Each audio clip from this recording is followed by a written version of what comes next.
12টি একাদশীর ফল আপনি একটি একাদশী ব্রত পালন করে লাভ করতে পারবেন। আর এই একটি একাদশী ব্রতের নাম হচ্ছে পাণ্ডবা নির্জলা একাদশী ব্রত। তো এই ব্রত কবে এবং কিভাবে পালন করবেন? আসছে আগামী 26শে জুন, অর্থাৎ রোজ শুক্রবার পাণ্ডবা নির্জলা একাদশী ব্রত। এখন এখানে আপনাদের অনেকেরই প্রশ্ন ছিল যে মাতাজি, এটা যেহেতু বছরের অন্যতম একটি একাদশী ব্রত এবং পাণ্ডবা নির্জলা একাদশী ব্রত, তাহলে কি আমাদেরকে নির্জলাই থাকতে হবে? তো প্রথমেই বলবো, হ্যাঁ, এই একাদশীটা নির্জলা থাকাটাই অতি উত্তম।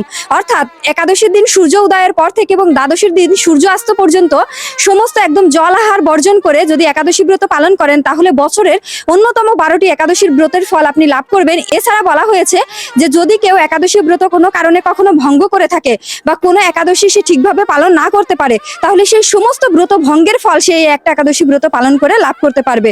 তো ব্রহ্মবৈবর্ত পুরাণে ভীমসেনে উল্লেখ করা হয়েছে, ব্যাসদেব বলেছিলেন এখানে পঞ্চপাণ্ডবের সকলেই কিন্তু একাদশী ব্রত পালন করতেন, শুধুমাত্র ভীমসেন বাদে।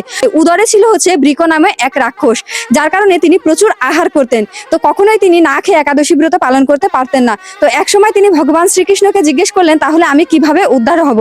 আর সেই মুহূর্তে ভগবান শ্রীকৃষ্ণ বলেন যে এই একাদশী কথা তোমাকে ব্যাসদেব নিজেই উল্লেখ করবেন।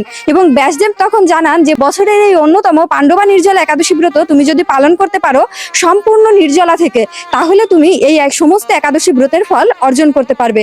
তখন ভীমসেন, যে চতুর্থ যে পাণ্ডব ছিল এবং দ্রৌপদী কুন্তী দেবী সহকারে, তিনি এই একাদশী ব্রত পালন করেন এবং সেই ফল অর্জন করেন।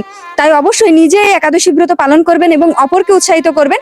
আবার বলে রাখি, যারা নির্জলা একাদশী ব্রত থাকবেন সেটা তো অতি উত্তম, কিন্তু কেউ যদি না পারেন, অর্থাৎ যেরকম গর্ভবতী শিশুরা বা অসুস্থ কোনো ব্যক্তি যারা না খেয়ে থাকতে পারবেন না বা জল পান না করে থাকতে পারবেন না, তারা অবশ্যই এদিন আপনারা চাইলে একাদশীর অনুকল্প প্রসাদ গ্রহণ করতে পারবেন, ফল জলও গ্রহণ করতে পারবেন। এখানে আমি ডিটেলস পালনের সময় বাংলাদেশ এবং ভারত উল্লেখ করে দিব। আর যারা যদি অন্য কোনো দেশ থেকে আপনারা ভিডিওটা দেখে থাকেন, তাহলে একাদশীর বা পালনের সময় জানতে হলে কমেন্ট করবেন, আমি অবশ্যই জানিয়ে দিব। আর কে কত বছর ধরে একাদশী ব্রত পালন করছেন সেটা অবশ্যই কমেন্ট করে জানাবেন। হরে কৃষ্ণ।